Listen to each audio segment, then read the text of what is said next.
They say the left hand, it drop mountains. They say the right hand, be slaying dragons. The untouchable True School Sports Empire proudly presents something the boxing game's missing. Hey, what's going on? It's your boy BT, and I came here to talk some boxing with thousands of True School Sports subscribers. All right, guys, so I wanted to sound off on this whole Richardson Hitchins IBF situation because it's been a very popular topic in boxing over the last couple of days. First and foremost, I don't like what Hitchens did. I want to first and foremost say that. I don't like the fact that he pulled out of the fight at the 11th hour. I think it was very unfair to Oscar Duarte, who trained hard, who was a professional, who made the weigh-in the day before the fight, and he made the IBF second day weigh-in. So he showed that he was a professional and he made the weight. So I want to get that clear. On the other hand, I think there's a bit of a disconnect with Team Hitchens between Keith Connolly and his coach Lenny Wilson, because I saw an interview with Lenny Wilson. I believe he did it with my boy, the Puerto Rican kid KG. So shout out to him. He had stated that pretty much the reason that he made the call as a coach, as a trainer, as a guy that's with Hitchens day in and day out to pull him out the fight. So, you know, I think there is a disconnect. I think Keith Connolly, Hitchens' manager, probably wanted the Hitchens to stay at 140 pounds because there was big-time money-making opportunities there.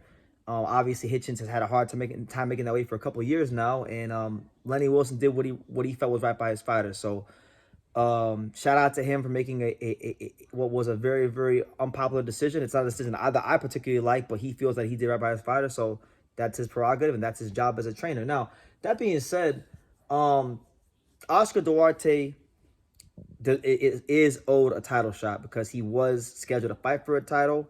And he's currently, you know, not going to be fighting for the world title in his next fight because, and this goes back to the IBF, which a lot of people don't like the IBF. I like the IBF, but in this case, the IBF, I think, needs to make a mandate because Lindolfo Delgado has been a mandatory challenger for a little bit of time now, and that mandatory is due. Like, Hitchens don't got no more time to sit on that belt and fight voluntaries and try to make, no, you got to fight your mandatory, which is, in fact, Lindolfo Delgado. Now, that's not fair to Duarte because Duarte now has to wait some time to get a title shot. So I believe, it is my belief and my conviction that the IBF needs to make a mandate to where the winner of the fight, whether it be Hitchens or Delgado, has to fight Oscar Duarte.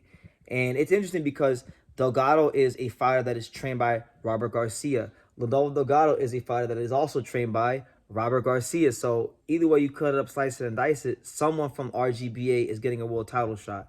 So I'd be very intrigued to see, like, how would that go? Like, would that interfere with them fighting each other because they're the same coach? Then who would Robert Garcia coach? You know, how would that work? How would that operate? That's something interesting to think about. But that's my thoughts on the whole mandatory situation. As far as the Hitchens versus Delgado fight itself, I don't like the fight. I mean, I believe, if I'm not mistaken, I think Hitchens has already come out and said that he's not going to fight Delgado because there's no money in that fight. But let's just say, for documentation purposes, let's talk about it because you don't know. Sometimes things change in boxing. It's not a fight I'm looking forward to because I think I want to see Hitchens in the ring with bigger names, honestly, at this point. And Lindolfo Delgado was a guy that should have, in my opinion, he should have already had a loss. Like, he was there. I was there when he fought Brian Flores as the co-main event to Angelo Leo Venado Lopez. That fight was close. He could have lost that fight. Elvis Rodriguez, I thought he lost that fight. And Gabriel Golas Valenzuela, I also thought he lost that fight. He should have lost one of those three fights. They were all too close. They were all very mid, and they were all very pedestrian performances. So for me, it's like, I look at Delgado, who has been built up by Top Rank all these years. I look at him as a guy that has Robert Garcia behind him. I look at him as a guy that is a Mexican Olympian. And odds are he's probably going to win a world title. I don't know if it'll be this title because I think Hitchens is better than him. Like, I don't think he's really got a ton for Hitchens because he's not, even though he's a Mexican fighter, he's not a high volume Mexican fighter. Like, I feel like Oscar Duarte is the tougher matchup for Hitchens. So if Hitchens is going to stay in this weight class and keep that belt, I would like to see the Duarte fight. But realistically speaking, I don't see the Duarte fight happening because he can't make the weight. I remember seeing Hitchens 2 years ago at the Fallen Blue when he fought Gustavo Lemos, and he was big for the weight class back then. So, you know, I think the play from Hitchens has to be a move to 147 pounds. You know, go up there, pursue the fights with guys like Devin Haney, Lewis Crocker, Brian Ullman Jr., who you had a whole lot to say about, which I want to see that fight. Him, Tiger Johnson, just the whole division. It's a division that's very much heating up. You got Keyshawn Davis, who's talked about going up to 147 pounds. So there's fights out there for Hitchens. If he wants to make money, if he wants to still be, at the highest levels of boxing and even higher levels, then I really feel like the move and the proper play here is a move to welterweight. The Delgado fight doesn't do anything for you. You might mess around and get beat the hell up by Duarte just because your weight drained. So why not go to 147 pounds? Give yourself a chance to retain some strength, retain some energy, and be in one of boxing's glamour divisions. And let's see what you got. Let's see if Hitchens can go up and become a 2-division champion, and how he does against some of the big guys at 147 pounds. But yeah, that's my take, guys, as far as Delgado versus Hitchens being mandated. I don't think it happens. And if